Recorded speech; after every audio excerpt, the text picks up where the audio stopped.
Hashem wants your trauma. He wants your suffering.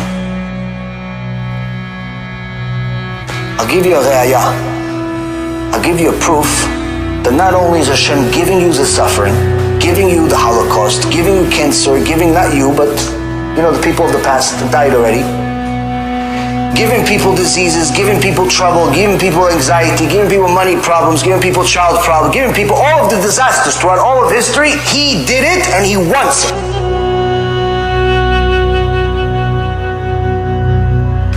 Not because He's a monster, but because He loves you and He knows that's the tool that's going to build you or break you. What's my ra'ayah? What's my proof?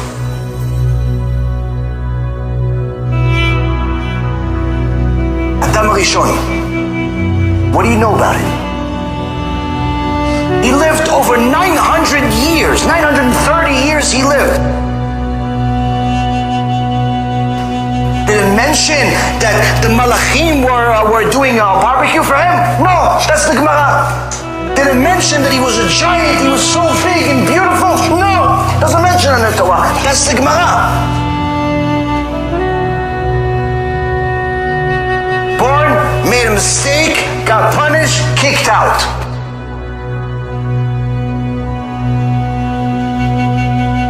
Noach, 600 years we waited to meet him. 600 years he lived before we met him. We heard about it, he was born. Fast forward 600 years, and then there's the flood. What happened for 600 years? You must have done something.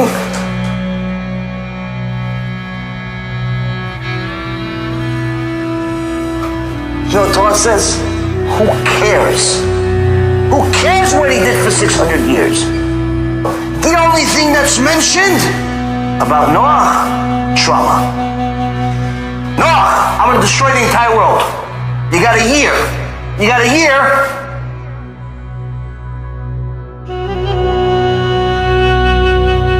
Okay, went through hell, built this thing, everyone was making fun of him. He saw the entire world destroyed in front of his eyes. He saw people melt. He saw the whole world destroyed to nothing. If that's not trauma, okay, let's go inside the ark. What happened in the ark? The lion hit him and he suffered the entire year he was in the ark. He suffered the entire time to the extent where he was spitting blood. Spitting blood in the ark.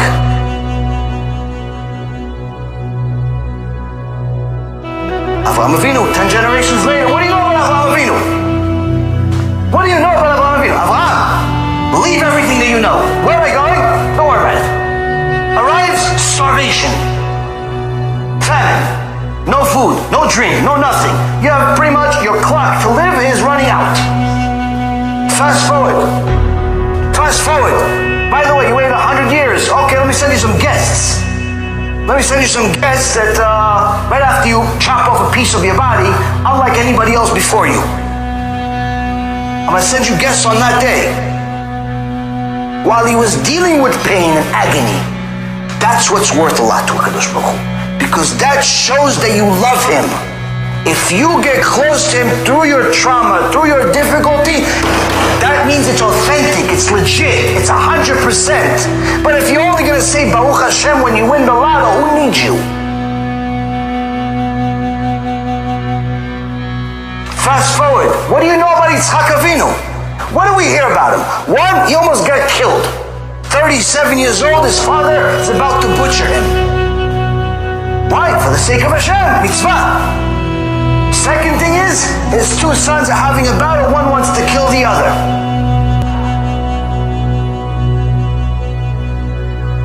Yaakov, oh Hashem Yirachem, what a life. What a life. His brother tries to kill him.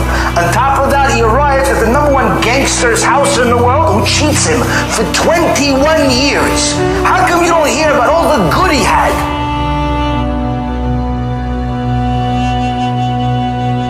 Stayed for longer, got cheated more, then finally left. Then, oh, okay, so I finally left this Gehenom called Lavan. Okay, I left. What happens? Oh, by the way, Yaakov, Esav's coming with millions of soldiers to kill you.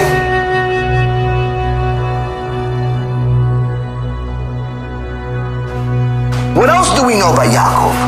Oh, by the way, Yosef, his favorite son, dies but doesn't die. That's the life of Yaakov Avinu.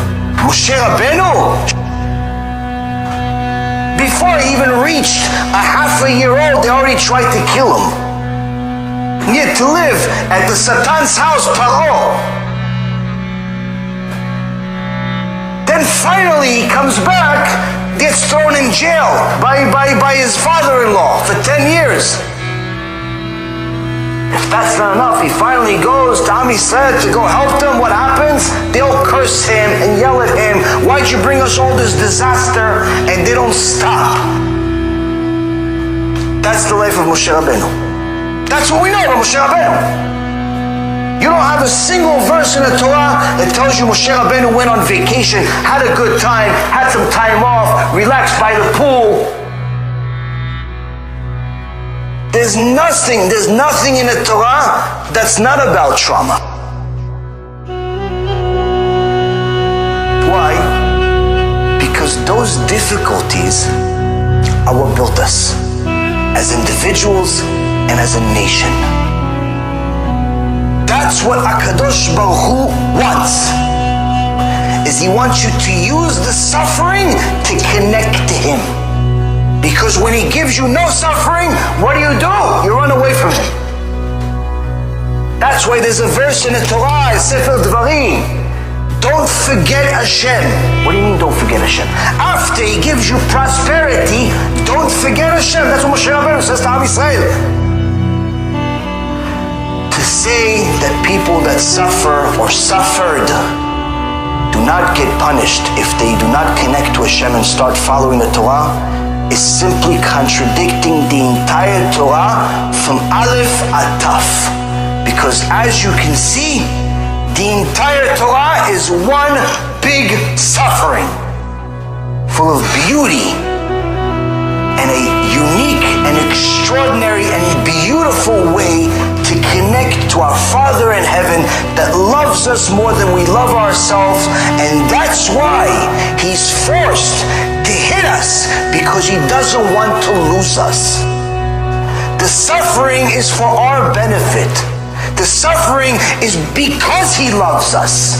He gives us suffering because he doesn't want to lose us. Because if he doesn't give us suffering, we will forget him, and then unfortunately he's forced to punish us permanently. So that's why he's forced to give us suffering.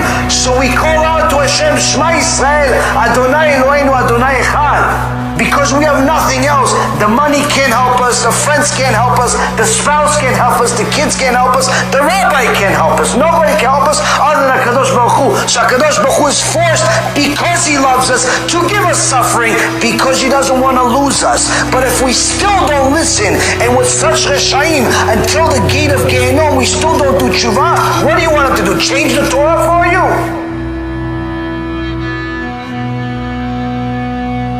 Because that means that he has to become a liar to all of the others that did keep his Torah and mitzvot.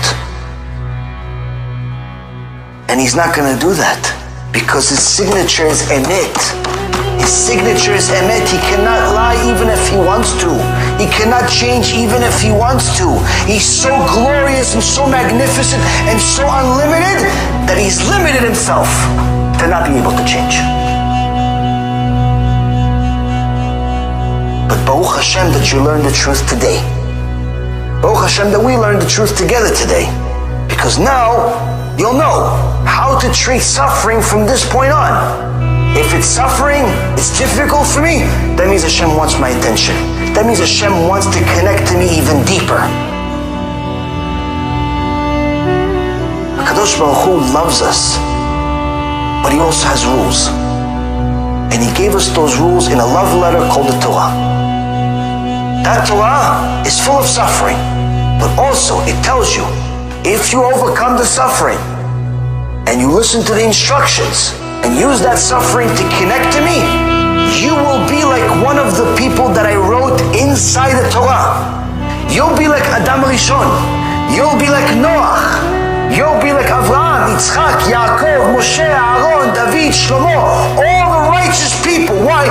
They suffered, they're in Gan Eden. Because they connected to me through the suffering. You do the same, you'll be in Gan Eden too. BeEzrat HaShem, this realigns our minds to the straight path, to the path of Emet, and gets us on the path to get to Gan Eden.